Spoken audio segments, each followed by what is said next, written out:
So last time we did a James Bond movie, I asked you to kind of like rank your favorite James Bonds. If I asked you to rank your favorite James Bond theme songs, where would this one fall? My goodness. It was funny. It came on. It was very electro-pop kind of sound. And then I was like, wait a minute. Is that Madonna? Yeah. And it turns out it is a Madonna song. And it's an awful, awful intro song in the background. I was going to say, it's not just a bad James Bond song. It's a bad Madonna song. It's just a bad song. I know Madonna has some excellent pop songs. Yeah. This was not it. I would have much rather the theme for this have been like La Isla Bonita or something. Like a prayer? I don't know. Oh, man. Welcome to Bad Movies and Beer. I'm Cooper. And I'm Nolan. And in case you didn't already know this, we are talking today, we're going back to the James Bond well, the 20th James Bond movie, Die Another Day. Pierce Brosnan. Is this the second or third Pierce Brosnan one? Fourth. It's the last one. Oh, it's the fourth one you made. Okay. It is also, what perfect timing, because the 25th James Bond movie, just around the corner, which will be the last Daniel Craig Bond, I'm pretty sure. So we've got the last movie of the Brosnan era, just ahead of the last movie of the Craig era. I don't know, man. For all the pomp and circumstance around this one, it's kind of a piece of shit. I mean, it wouldn't be on our podcast if it wasn't a bad movie. That's true. So here we are. We're going to get into what made it so, right? Absolutely. Before we do, we should probably talk about the beer we're going to be drinking. Of course. And, I feel like the connection for this one pretty strong. What are we drinking today, Noel? So we've got a beer called Don't Die Here. Clear connection with Die Another Day. Very easy. This is from the new Ritual Brewing Company. They're out of Oshawa, Ontario. They've only been around since May of 2021, so new place. I've had one or two of their other beers and really, really enjoyed it. So I'm looking forward to this one. You maybe not so much, as it's going to be a double IPA. Yeah, I saw that. Man. Their IPA, which I've had, is really, really smooth. So I'm expecting this one to be the same. All right, well, I will be trying not to die here as I drink this. Let's try it. Wasn't last season mostly lager and pilsner? That's bullshit. Right? It wasn't. They leaned a little heavy towards the end. It's fine. We're bringing the IPA season 2. Unfortunately. So after the traditional James Bond gun opening, we pull out to reveal the coast of North Korea and a team of men in full-body wetsuits surfing some Point Break-sized waves. Once they reach the shore, they sneak past a beach patrol and set up some satellite equipment that tricks a helicopter into landing nearby.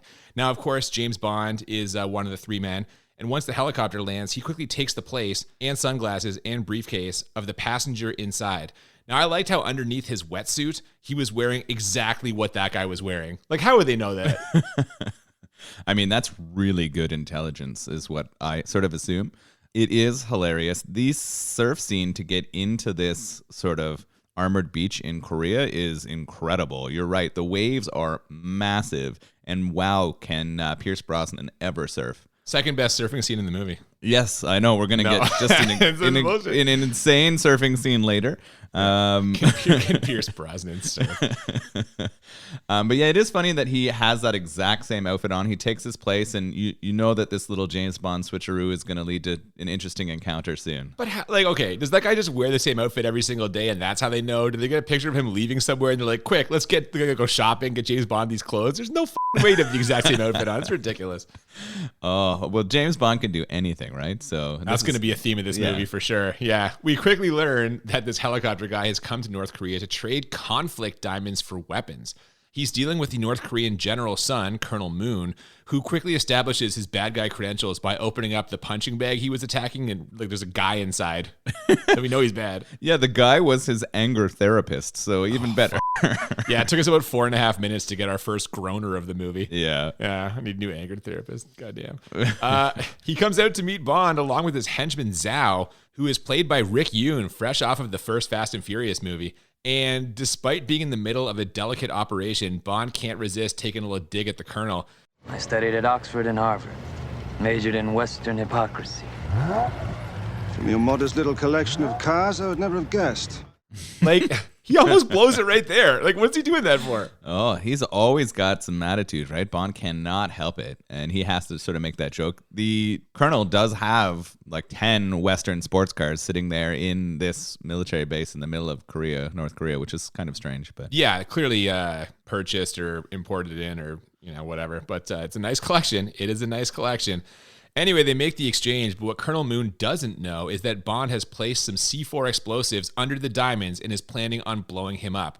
Luckily, what Colonel Moon does know, after Zhao uses his cell phone to Google image search Pierce Brosnan, is that he's actually British secret agent James Bond. So this goes south quickly. yeah, the sort of technology Zhao uses to determine it is Bond is pretty funny.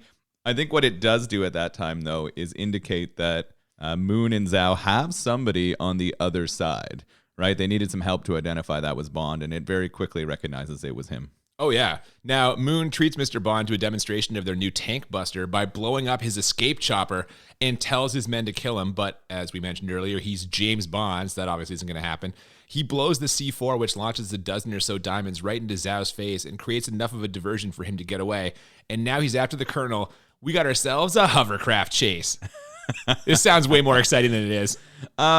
It is interesting. He talks about the hovercrafts because in Korea, and especially in the area between North and South Korea, there are tons of landmines, right? And he says the hovercrafts are the way to avoid those landmines, and we get that sort of fun chase around landmines. It's not fun. It's not fun. It's lame, man. For some reason, the Colonel can't shoot Bond or his hovercraft with a tank buster, despite the fact that the hovercraft has zero lateral movement.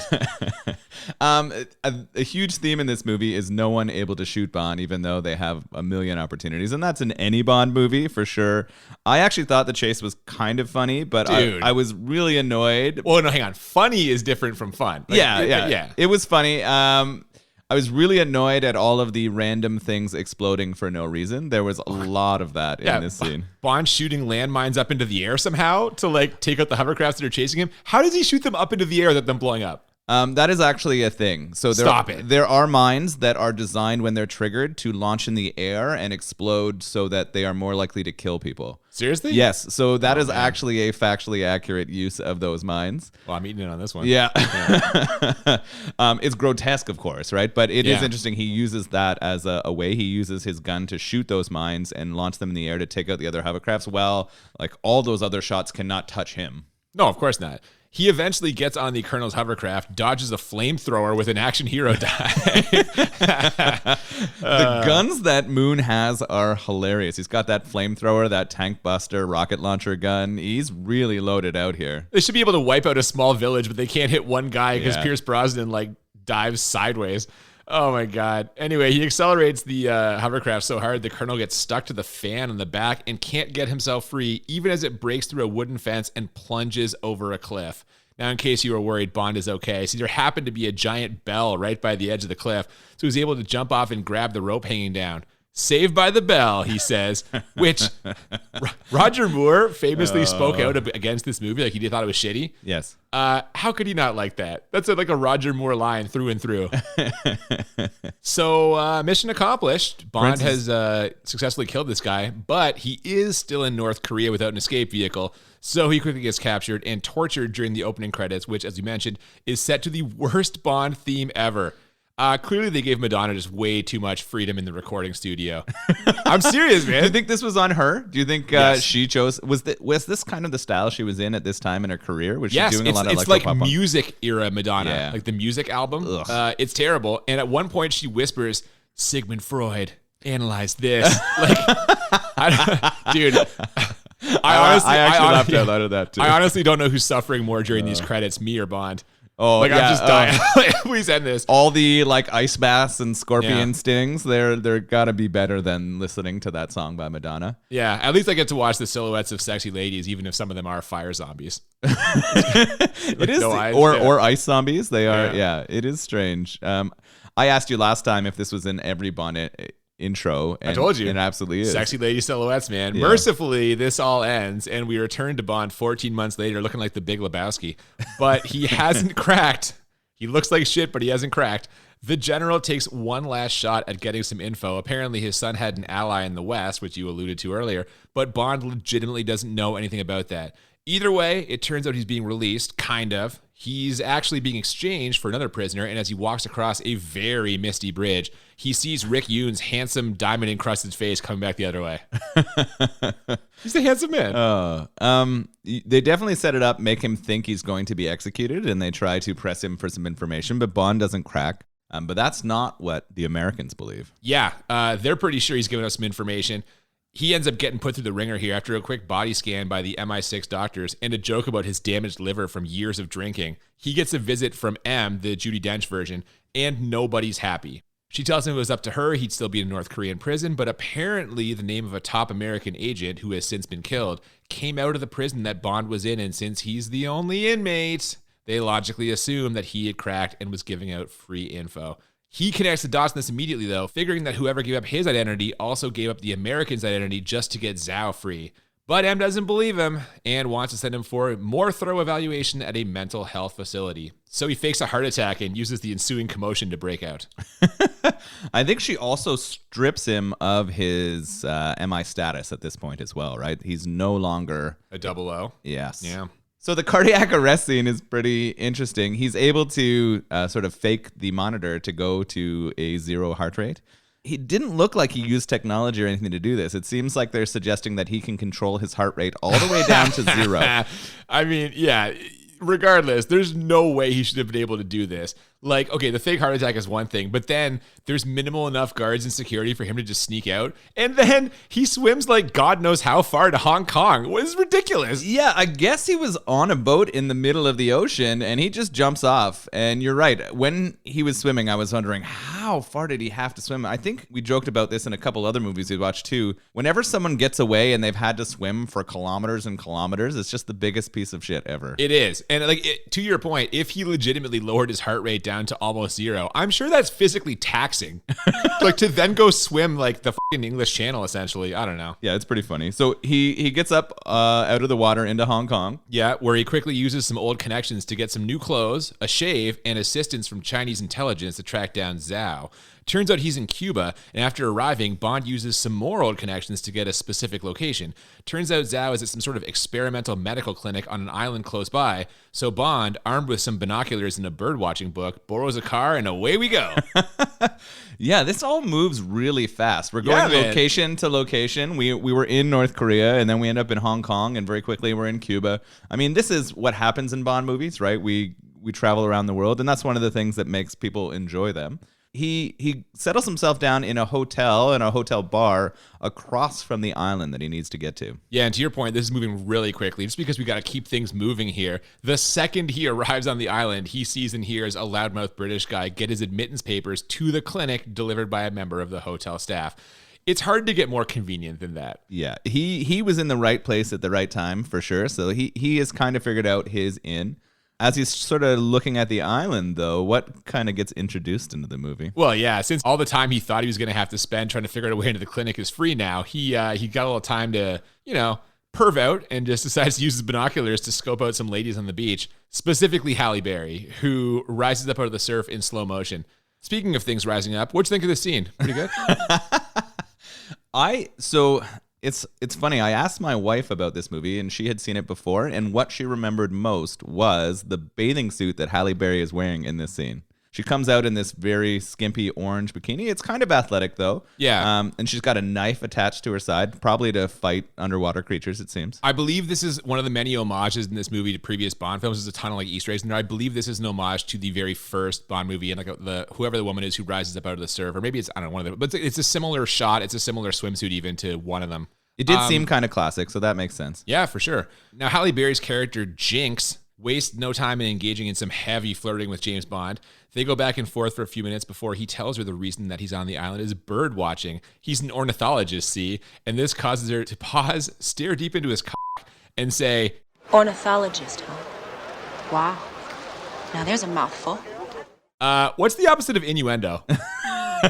I don't know. Yeah, well, whatever it is, Brosnan isn't pulling any punches either. As he tells her there aren't any owls on the island, so nothing to see until morning. Not out there anyway. Yeah, she asked him what the birds will be doing, the predators. They get into a lot of predator-prey conversation, And he says they're going to be feasting all night. They're so committed to this series of bird analogies, they carry it to its logical conclusion, and they're going to feast like there's no tomorrow by banging each other while also eating fruit. Yes, she pulls out a fig mid-coitus with a knife and cuts it and bites it and feeds it to him. I was like, who brings a fig to bed? I don't know. Apparently she does. I thought it was a kiwi or something. I don't know. Yeah, no, it was a fig. It was funny. Damn. It escalated fast, but it didn't have the kind of one-liner innuendo stuff that I thought. It was way more direct than I remembered. It was so other heavy-handed. There was no witty repartee. It was just like... It was like, we're just going in there. And I wondered if that was because of who it was, right? We've got Brosnan and Barry, and maybe they just can't pull that off in the same way.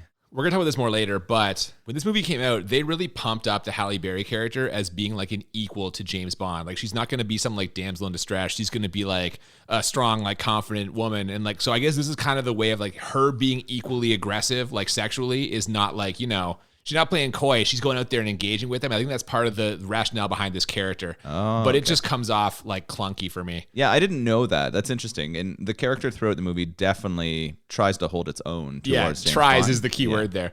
Now, the next morning, it must come as a shocker. Bond wakes up alone. That's probably part of it, too. Through his window, he can see Halle Berry boarding a boat, but right now it's time for him to put his plan into action by knocking out the loudmouth guy from the bar, sticking him in a wheelchair, and acting as his caregiver to get into the clinic.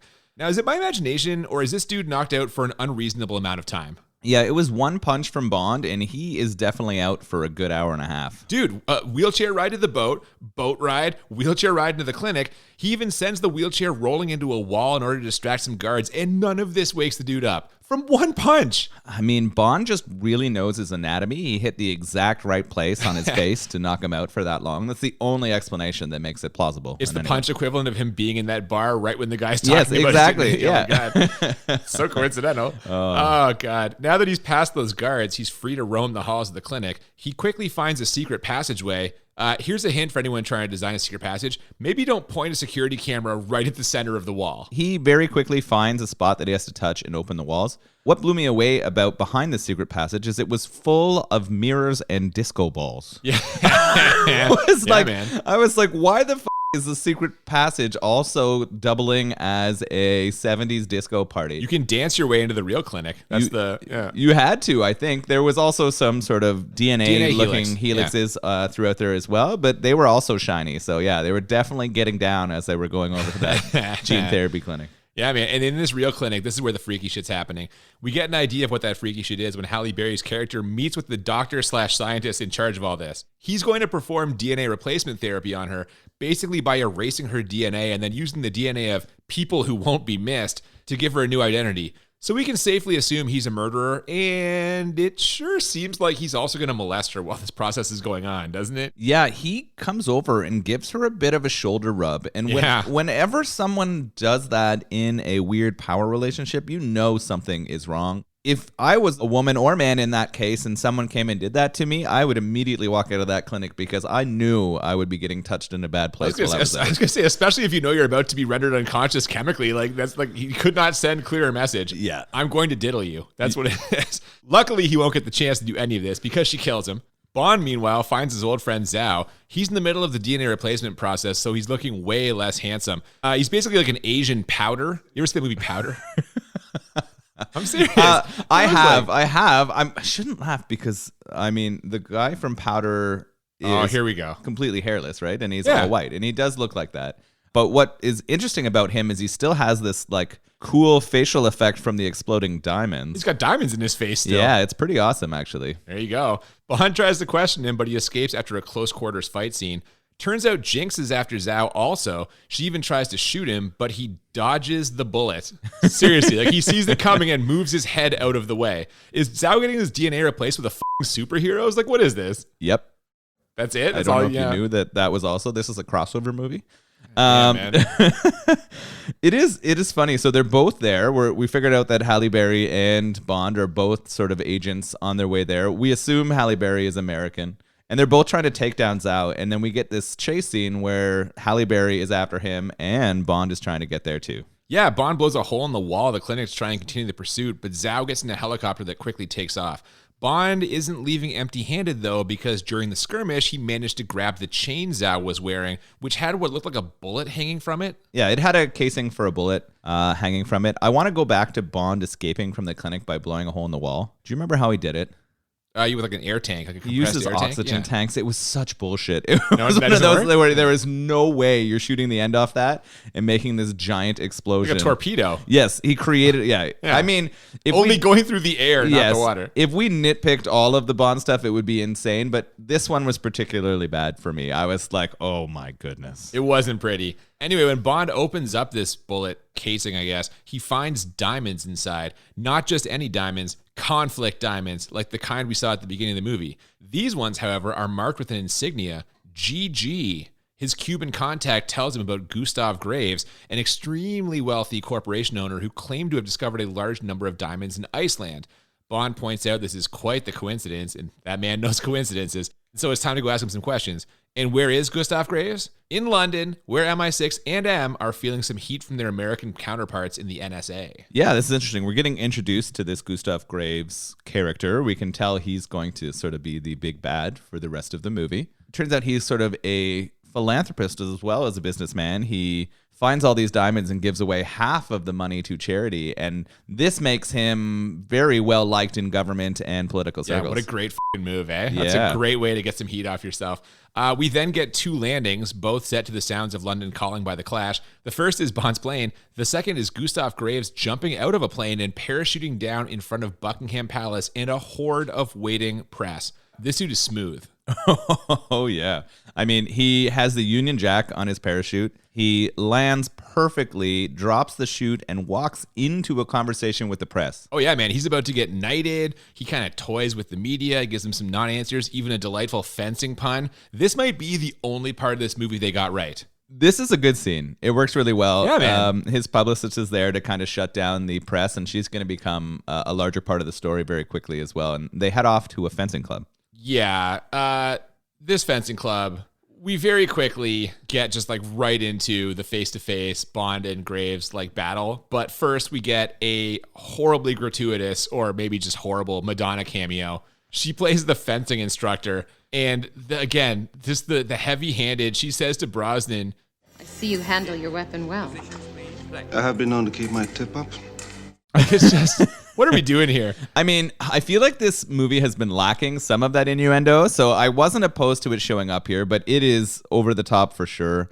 At this point, I started thinking about movies we've watched, and I was like... Body of Evidence? Yeah, and I'm like, Madonna's back. Body of Evidence deserved rightfully to have one of our lowest, I think, it might even be my lowest score. Like, it's the worst movie that we've watched so far. It's pretty low. I should know the answer to that, yeah. But anytime Madonna pops up in a movie, you know that's not a good sign. We get it, Madonna. You like seriously, like that's all it is, man. That's where we're going there. This is Halle Berry's second time on the podcast too. Yeah, it is. And there's starting to be a theme here for me with Halle Berry performances. Oh, come on now. As I mentioned, Bond is there to confront Graves. We get into a fencing match that just gets way out of hand.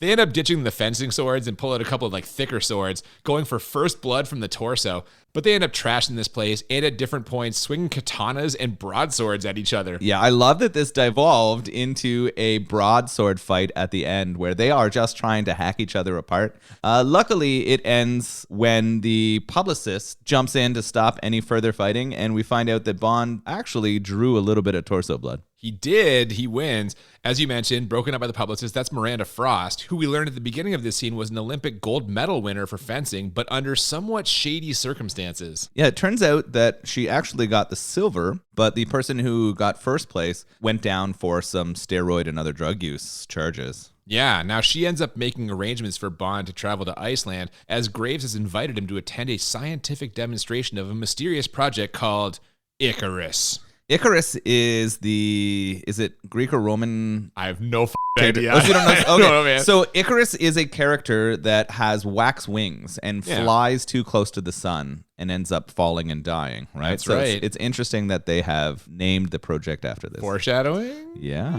maybe a little bit. Yeah. One of the reporters actually at the palace asked about this too. Now, in addition to a trip to Iceland, one of the club's employees tells Bond that something was dropped off for him, and it's a very old-looking key. He recognizes it instantly and heads to an abandoned train station where M is waiting for him. She's suspicious of Graves, and based on his biography, she should be. Apparently, he only appeared a year ago, going from lowly engineer to wealthy philanthropist thanks to his discovery in Iceland. Yes, those air quotes there are pretty obvious in your voice, but it's funny. It's at this point where I'm like, with this identity transfer shit, anyone in this movie could be anyone else. Yeah, you piece that together quickly. Yeah, right? you're like, we really don't know who is who at this point. Yep. But it's going to become really clear soon who is who.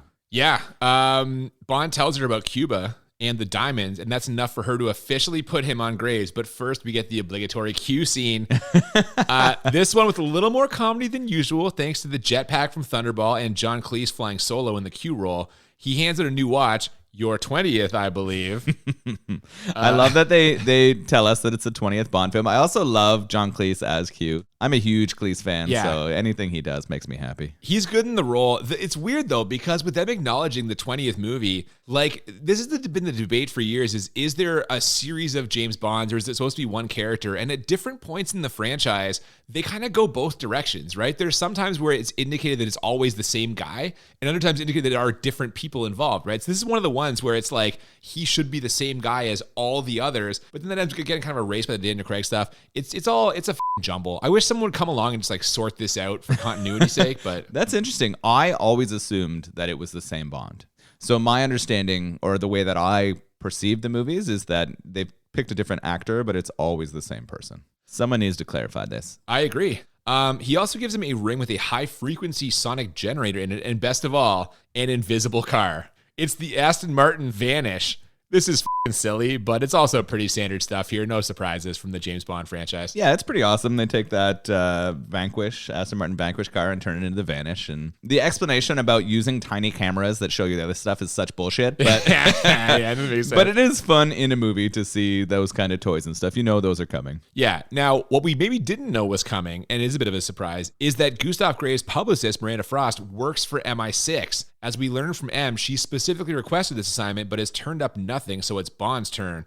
M basically warns her against sleeping with him, which, good luck, lady, it's a James Bond movie.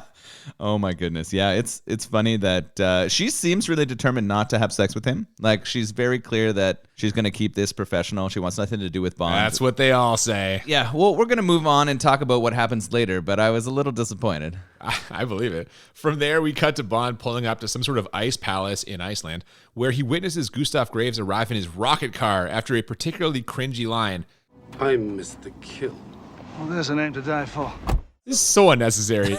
Yeah, the line is horrible. Seriously. It's here that I'm starting to question when the name of the film is going to get dropped. Like, I'm like, yeah. I was kind of like, they're teasing us here. This is a tease towards the Die Another Day name. And I know that it's coming because I'm pretty sure in almost every Bond film they drop the name of the movie. Yeah, they go back and forth a bit before Miss Frost shows him his room. It turns out this palace is actually made of ice. You know what'll heat it up, though? Halle Berry, who has apparently also scored an invitation to this little party. Of course she has. She's the American Bond, and they need to be there together to try to take down Zhao and the sort of diamond money that's happening here. We know Graves is not above board, right? Those conflict diamonds and the other shit that's going on. Well, and we find out right now as the party starts, the big reveal, it turns out Gustav Graves is actually Colonel Moon, not dead at all, having undergone successful DNA replacement therapy. Well, kind of successful. It turns out he has permanent insomnia and has to use some kind of dream machine to stay sane. Speaking of machines, it's time for the demonstration. Turns out Icarus is a satellite that can harness or redirect sunlight to send it down to Earth, providing year-round light for crop development. Or, act as a giant space laser to destroy your enemies. Either one. Yeah, this is kind of funny. I'm liking this. I enjoy what Icarus is and the way that they've created this. Graves' moon kind of surprise is not a surprise at all, right? No. You saw that coming quite a while ago. They say repeatedly that he doesn't have to sleep, right? And I guess that's what he clarifies with that 1 hour in the dream chamber thing. But it's kind of a weird inclusion for me. I didn't understand why that kept popping up. Yeah, I don't know either. I think it's just to justify like how successful he's become. You always hear about like really successful CEOs and stuff like, well, it's like they never sleep. They work 24 hours a day. Like, I think this is just them trying to kind of create character by using that. Bond figures something is up, so he tails some of Graves' guys' invisible car, but he lingers too long and sets off some alarms. Luckily, Miranda Frost is there to grab him and fool the guards with the whole kiss me thing. When I first saw this movie, I remember thinking that it was suspicious that she was suddenly ready to bone after showing absolutely zero interest in Bond up to this point. But I just kind of chalked it up to bad writing. Like, I was like, oh, Bond always nails these women, of course, like flimsy two-dimensional character. I didn't actually think that she might end up being evil, which she is. Spoiler alert. Yeah, this is interesting. I was disappointed that they had sex because they built it up that she hadn't. The only reason that makes sense, though, and you're right in what they say, is because she is, in a way, trapping him, right? This is sex for trap. Yeah, and in Bond's defense, like, his instincts aren't much better than mine were in the scene, but like, beautiful women do seem to just kind of fall into his lap all the time, like literally. So I guess it makes sense that he would think nothing of it. Either way, yeah, they head back to his room and they bang on a giant ice swan. I laughed at that too. I thought it was hilarious that it was a swan-shaped bed that they had sex on. Absolutely. Meanwhile, Jinx achieves a different kind of penetration by breaking into Graves' secret lab. But Zhao gets the drop on her and chains her to a piece of mining equipment. So now, despite all the hype around her Jinx character breaking female stereotypes and being James Bond's equal, Halle Berry is stuck playing the damsel in distress. Yeah, she's getting tortured, and her comeback from it is to tell him yo mama, which I thought was maybe not the best writing for her. There could have been something a little bit more creative. Well, luckily for her, instead of just shooting her in the head like Zhao wanted to, Mr. Kill decides to use the laser, only he doesn't just slice her in half. He sets it to very slowly move towards her. And not only that, he walks away from the controls. This is literally the kind of shit they joked about in Austin Powers. Yeah, exactly. This is the most Bond thing I can think of. You're not going to just kill someone and get rid of them. You're going to set up an elaborate situation that slowly goes towards killing them. And of course, Bond is going to. Yeah, and just walk away and assume that it all went to plan. Yeah. And of course, Jinx is going to escape from this. But who has to come help her escape? Well, you'll never believe it, but this backfires. And we end up with a laughable fight in between swirling lasers where after trying to kill James Bond with a hairpin, Mr. Kill is lasered through the skull thanks to an assist from Jinx. What a waste of a character this guy was. Yeah, he did not get to achieve very much. He's just a name. This laser fight is kind of interesting or funny, but it doesn't come off very well. How did James get in there to save her, by the way? Because I thought that was kind of interesting. I have no idea. He cut a hole in the ice and swam under the ice. Wouldn't you have frozen to death under a iceberg? He's got a wetsuit on, doesn't he? No. He's James Bond. Yeah, he does. I guess if you can take your heartbeat down to 0 and it doesn't matter without thinking, I guess you can control those kind of things. You can control your body temperature for sure. No problem. Yeah, absolutely. Yeah. After quickly exchanging information, they split up. James tells Jinx to get Miranda since she's MI6, while he goes to tend to some unfinished business. He's figured out that Graves is really Colonel Moon and goes to confront him. And also, say the movie title. Yeah, this is where it happens. Here it comes. Yes, indeed. Once Bond figures it out, what does he say? Gonna die another day. I don't know. So you live to die another day. There you go. We did it. Miranda shows up out of nowhere to help out, but Bond still isn't getting it. Colonel Moon asks, did you ever find out who betrayed you in North Korea? And Bond is like, not yet, but it's only a matter of time. And I'm just like, dude, she's right beside you. Oh, we find out that sex is the coldest weapon of all. There you go. Oh my God. That should be the trailer for this movie.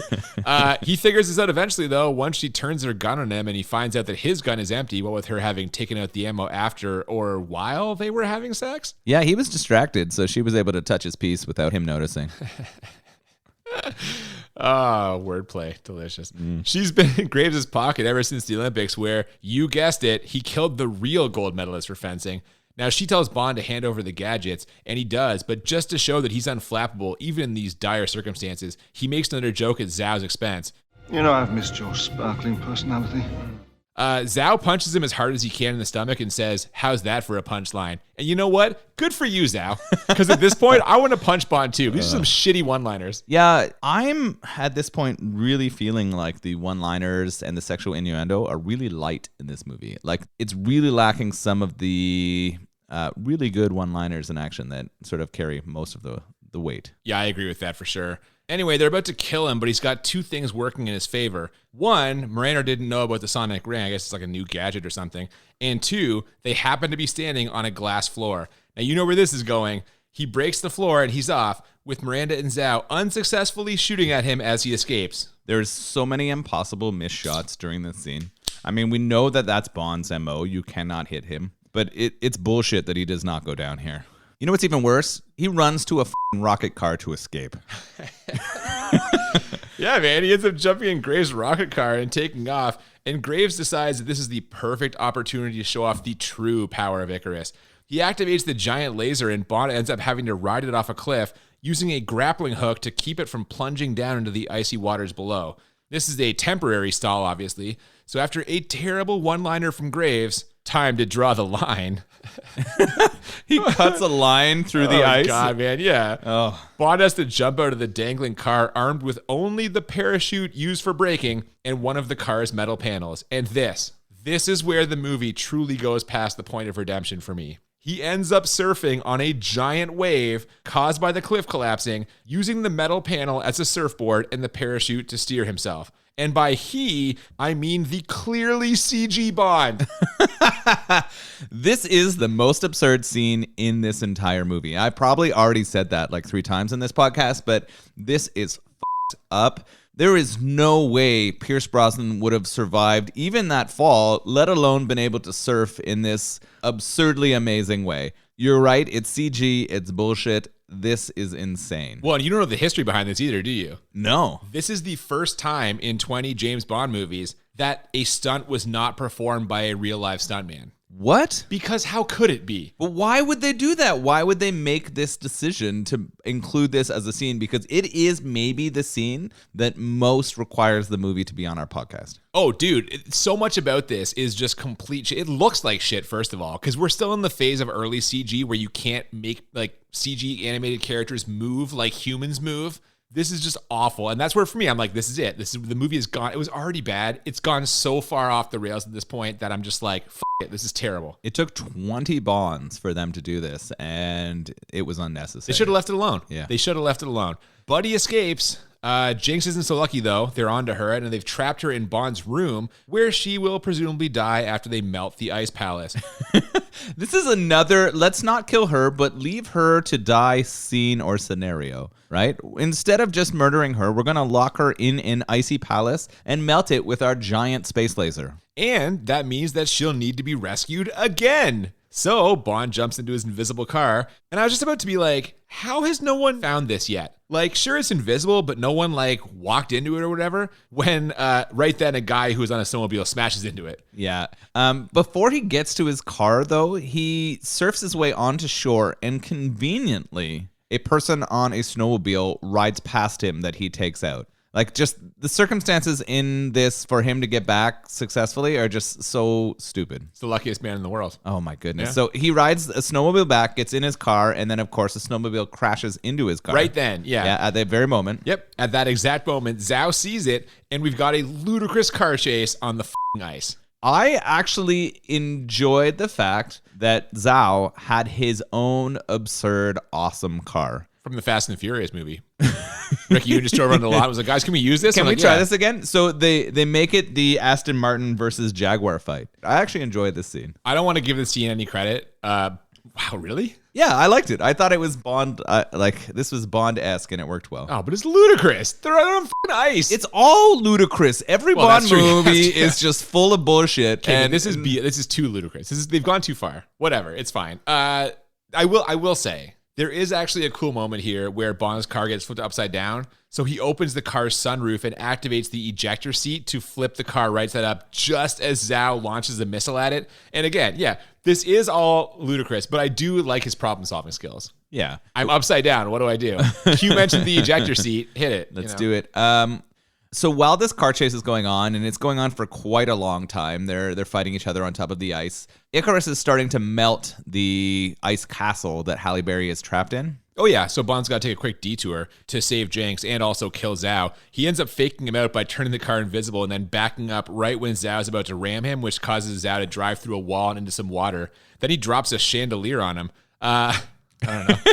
It was interesting that it was a chandelier that took out Diamond Boy. Yeah. I thought that there was kind of funny in a way. All throughout this, Halle Berry is starting to drown, right? Her room is filling up with freezing water, and her performance at this section is really bad. It's not great. It's so bad. It's unbelievable. This is where I'm starting to think, is Halle Berry becoming a Bad Movies and Beer staple? Like, we don't have a Hall of Fame or a list of shame or anything like that yet. It'd be a Hall of Shame, yeah. She's starting to shape up to maybe be the first face on that wall. She is an Oscar winner, though. Yes, she is, for Monsters Ball. very different. I don't think Halle Berry can perform in sort of a action superhero or, I don't know, danger. Like, she can't play where she is in danger or under threat. I just assumed we kept watching movies with her because you like her cans. I thought I've defended myself. Yeah, you keep being like, hey, Coop, why don't we watch another Halle Berry movie? I thought I've defended we have with myself Halle on Berry? this podcast lots of times. We know that I'm not a cans man. That's Oh, God damn it.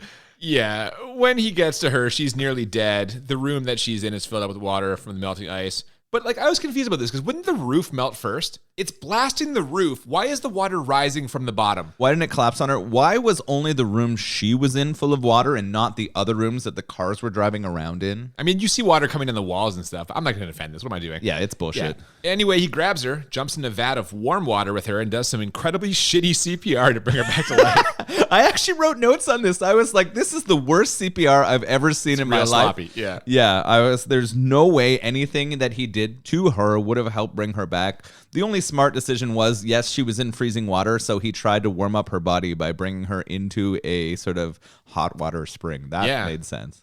Do you remember what Halle Berry says to him after she sort of wakes up? I do not. Is it bad? What took you so long? That was it. That was the best they could muster up upon her wake up. I don't know, man. I mean, they've made so many missteps with this character. This is a revolutionary character. I don't even know anymore. It's just... They really needed to do more, right? Like, I like the idea that you're saying where they wanted to have a female equal. It's all talk, though. They don't go through with the action in the movie. No, exactly. I love that idea. They really needed to do this better. Put Bond in jeopardy, have her save him. Yeah. Then you're doing something different. Yeah. I mean, she kind of does that once, right? But almost the entire movie is him saving her. Oh, for sure. It's time for a status report as the Americans and MI6 share some information and also some subtle digs at each other. And we learn that Graves is in a North Korean airbase. He's going to use Icarus to destroy all the landmines separating North and South Korea, which will allow him to attack the South. So they launch Bond and Jinx in on some kind of personal gliders that can't be detected on radar. These things were interesting. Yeah, they were hilarious. I think they called them like switchblades, and they look like little planes that you can ride on or glide on before you parachute down. And so they go in under radar and get into North Korea. Yeah, and after an unsuccessful sniping attempt, Bond and Jinx end up having to sneak onto Graves' plane. We get an awkward family reunion between Graves and his father, followed by Icarus decimating the minefield while Graves steers it in his robot suit. This suit is completely unnecessary. It's only there so that he can use a 10,000-volt defense mechanism in his fight with Bond. It's funny, right? He complains about the controls for Icarus earlier in the movie, right? It was sort of like a suitcase that you open up and then push buttons on. He said he wanted it to be more... I'm going to say extra. He wanted it to be extra, and this is what the person created for him was a suit that could control Icarus. And you're right. It does help in the fight with Bond where he has that electrical signal going through his hand, for sure. Well, I guess he also uses it to disarm his father, who he then kills, which is followed quickly by Bond attempting to shoot him. I say attempting because a guard hits Bond's arm and the bullet goes through a window, which of course creates a vacuum that sucks almost everybody out. I fucking hate this. Oh, yeah?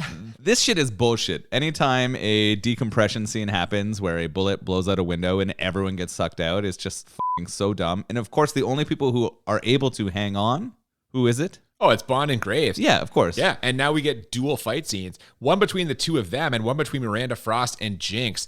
It's a sword fight, which Jinx has absolutely no business winning, and yet she does. I wanted to come back here. It's hilarious. Frost comes out, and of course, they've changed her out of regular clothing into Bond villain clothing. She's straight up in like a sexy fencer outfit, and she has a knife to Halle Berry's throat, and they have a sword fight. And like you said, Halle Berry wins this. Yeah, she stabs Miranda in the heart with a knife that had previously been plunged into a copy of The Art of War. And I'm 99% sure that was all just meant to set up this line. I can read your every move. Read this, bitch. Again, the lines they're giving Barry are so straightforward. There is no like sophistication at all. There's no Bond humor in it. It is just like straight up. This is what they feel about Americans. Is this what they feel about Halle Berry? I'm not sure. Could be a little bit of both. I don't know. Meanwhile, in the other section of the plane, Graves has Bond on the ropes, but he makes the classic mistake of taunting Bond instead of just winning. And he gets in real close to do it, which allows Bond to pull his parachute, which then sucks him out the open window and into one of the plane's engines.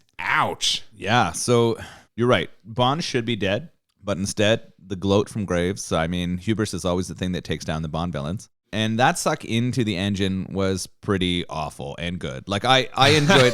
Awful and good? Yeah, I mean, it would be awful to go that way, but I enjoyed that. But you've just sucked someone through the engine of the plane. Things are going to get bad. Oh, yeah, the bad guys are dead, but the plane has been severely damaged by Icarus and the aforementioned Graves going through the jet engine. So it's going to crash, or as Jinx puts it, looks like we're going down together. So they're just, man, never too late. The situation never too dire for an innuendo. I had complained a lot already in this podcast about the lack of innuendo, and I felt like the way this line was delivered was not sexual, right? Like, it was thrown in there, but there was no like, when you throw an innuendo line in there, there's a bit in your voice. You hear it, and it was not in this one. But wait, though, because in just a few minutes, this plane's also carrying a helicopter, luckily. So they just get in that, slide out the back, and the propellers activate just before it was going to smash into the ground. And that's when Bond says, Now, you said something about going down together? haha, they're going to 69. That's the joke. That's the joke. The last 3 minutes of the movie are just 100% innuendo. Well, I was going to say, things get sexual real fast because the next scene we see is Moneypenny working late at the MI6 offices when James Bond shows up and finally makes a move on her. But it turns out she's just masturbating with Q's VR training glasses. She's rubbing one out. I know. It was pretty funny. I was like, why is James Bond having sex with Moneypenny? And then when we find out she was using the masturbation glasses, I thought it was pretty funny. I don't think they're designed for masturbation. I think they're training glasses. We see the virtual reality training thing from Q earlier in the movie, but she's using them for purely sexual purposes. Apparently they can work this way. It's like the Star Trek simulator thing. Okay, right? but I'm confused about this because, but that's what I mean though. Who's steering these glasses? A training simulation where there's like terrorists with guns, you program that in.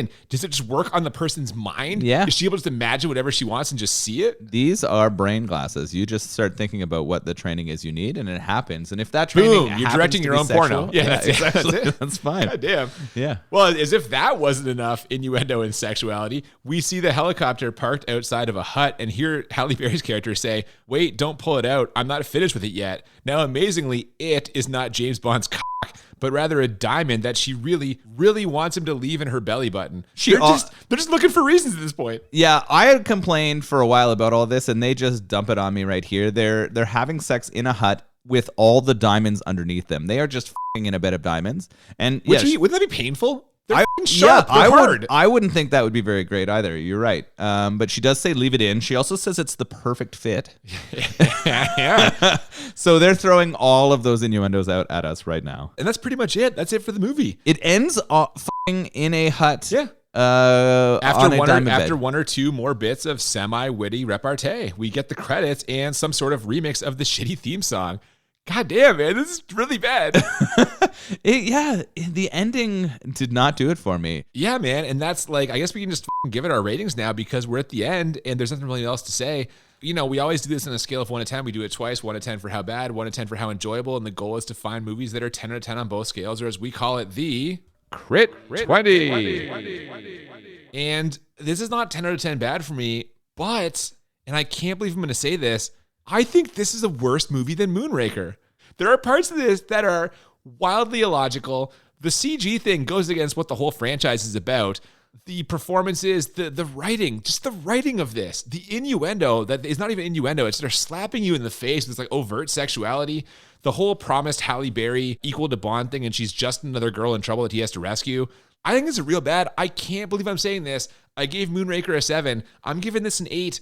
Maybe the worst Bond movie. What do you think? You're fucking drunk. This beer is getting to you. This is not worse than Moonraker. I don't know, dude. I don't remember what I gave Moonraker on a bad rating, but if you remember any of the space scenes from Moonraker, they are fucking atrocious. This, to me, is a Bond movie. It doesn't come off well, but I did still find it fast-paced, and I enjoyed it. We're going to go into the bad, though, right now. The acting sucks. The fucking writing is horrible. The plot, it's bullshit. And now that I know about the Halle Berry thing and the first CG, that's even worse, right? I often write down 2 scores, and based on our conversation, we'll pick one of them. And I'm going to go with the worst of the two scores I said based on what we're talking about. I'm not way off from you, but this is a 7 bad for me. Okay, that is less bad than you gave Moonraker. You gave Moonraker a 9, I'm pretty sure. Yeah, Moonraker was f***ing awful, man. I still think this is worse in a lot of ways. I don't think so. I think that this held me a lot better in terms of my engagement. I liked a lot of the Carr and Zhao Bond fight scenes. So what's your enjoyable rating then if you enjoyed all these parts of it? Yeah, so my good, I laughed at a lot of shit, probably more shit than I was supposed to. I did like the pacing. I liked the Bond toys or things that they used that kind of made sense. I did not dislike the Halle Berry scenes. I knew it. For her acting is why I didn't dislike them. Oh, guess, of right? course. Yeah, you just read it for the articles. I understand. Yeah, exactly. So I gave this an 8 enjoyable. God damn, are you serious? Yeah, I enjoyed it. That's so high. Yeah. I gave it a 6. This movie was bad, man. No, I just found myself like watching this, being constantly disappointed. They're supposed to be here honoring the Bond franchise, but so much of the stuff they're doing is just they've gone too far. They've gone too far past the realm of plausibility. And I know the other ones aren't plausible either, but like this is absurd. The fact that you have to bring in CG because you've made a stunt so elaborate that a guy can't fucking do it. People swapping DNA. Yep, like it's bad, man. This is a real bad movie. I did not enjoy watching it. The fucking theme song. It's terrible. I didn't downgrade it for the theme song at all. Why did they give Madonna so much free reign here? She's in the movie. She shouldn't be in the movie. Her scene is completely unnecessary. Do you think she said to provide the theme song that they had to put a slot in there for her? She probably was like, if you want me to make the theme, you're putting me in the movie. Or they were just like, she's a major celebrity. We'll give her a cameo. Everyone will love it. We wouldn't love it. Her acting's terrible. She's not a good actress. No, as we were talking about our Hall of Shame, she definitely has the potential to be our first. You put her in there before Halle Berry. Come on now. Good Lord. She's definitely got the potential to be number 1 on that wall. No, this was a huge piece of shit. Like, the Brosnan Bond movies are so bad. GoldenEye's good, and the rest of them are fucking hot trash. Maybe I just have a really big heart-on for GoldenEye, so it sort of carries for me. Well, you love Brosnan, too. The last time Pierce Brosnan showed up, we did Mars Attacks last season, you were just like, oh, Pierce Brosnan, Although I will admit, in this movie, I felt he was kind of old. This is where the Bonds have a shelf life. Every time his shirt came off or they would like show him, I was like, his body's approaching mine, and that's not good. He's no Rick Yoon, that's for sure. Yeah, no. Yeah. I have to say, though, by far the most surprising part about this experience for me is this beer that we drank today. This double IPA from New Ritual was pretty enjoyable. I drank it real fast. I loved this. Don't Die Here was great. I've had their Strange Proverbs IPA, and it was really easy to drink. They seem to sort of be more on the citrusy side, so they kind of are lighter. They don't have a really strong bitter finish. This would be a very dangerous beer. I think that's why it's called Don't Die Here, because if you bought a 6-pack of this, you could finish it and you'd be laying in a gutter afterwards. Dude, yeah. I crushed that first one while we were recording here, and then like if you hear the quality of what I'm saying going downhill, this is the reason why 8%. But I just crushed that. We're on to like beer 2 here. Like this is just, it's real smooth. I feel like you've had a couple gateway IPAs over the season that we've done this together, and this is the kind of thing that's going to pull you into the IPA fold. Well, I mean, when we did our top 5 beers from season 1, people were fucking shocked that I had the Big Rig Alpha Bomb on there, but it was, again, very drinkable, and that's the key for me. Like, I don't like the really hoppy flavor, so if it's smooth, if it's crushable, and if it's not slapping you in the face with fucking hops, like I'm going to enjoy it, and this was very enjoyable. And every time it happens, I'm stunned. I think what you don't like is the aftertaste. Well, that's it, yeah. Right? And so I think there's a couple other IPAs we have planned this season that you're going to be pleasantly surprised that have a similar finish, and I'm looking forward to you drinking those. Well, we'll have to wait and see, I guess. Speaking of later this season, next week, we are overdue. We have not done a single horror movie yet this season, and we got to fire off a horror movie. So next week, we're going to watch the movie called Happy Birthday to Me, because you and I both have birthdays in October, and next week's episode kind of falls in between the two of them. So we're going to have a little birthday celebration. What we're going to do is we're going to watch the movie. We're going to drink a vaguely birthday-themed beer. It's not a great connection, but whatever. Some of them are I think it's pretty good. It's a good birthday beer. And most importantly, we are going to do a little exchange for birthdays. So what's going to happen is I am going to be gifting you a movie that you are going to have to find a beer for us to put on the podcast. You are going to gift me a beer that I have to find a movie for. This is going to fuel 2 future episodes. And I'm very excited to see kind of what you bring to the table here, because the movie I have for you, is going to be incredible. I can't wait to see your reaction. You know, we talked about this before, and I am so excited about this. This is really fun. I love gift giving. This is like, this is kind of what I love, seeing people's reactions when you give them something. I like it more than getting gifts, in fact. And so I'm excited to see what your reaction is to the beer that I have chosen for you. That'll be part one. Then part two will be what can I find to go with it. So this is going to be... It's going to be fun. I love the challenge of finding a beer to match this movie, and I look forward to it. And that's going to be next week. So we'll do our little birthday exchange. We'll watch a horror movie. Happy birthday to us. Well, that's what the movie's called. It's called Happy Birthday to Me, but whatever. Yeah, it's for us. It's good. I like it. I miss watching horror movies. It's been a while. Too long. Yeah. Too long. So please come join us next week. Thank you so much for listening this week. If you have not already, follow us on Twitter and Instagram at the BMB Podcast. If you have any suggestions for beer or movies, send them to the DMs on our social media or send an email, thebmbpodcast@gmail.com. Yeah, we actually got a couple of requests coming up later on this month, and also in early November we'll have another one. So, throw us some suggestions. We always love to hear from you guys. But that'll do it for this week. Until next time, I'm Cooper. And I'm Nolan. And we'll see you back here next week on Bad Movies and Beer. Keep it melty. Live for today. Fight for tomorrow. Die another day.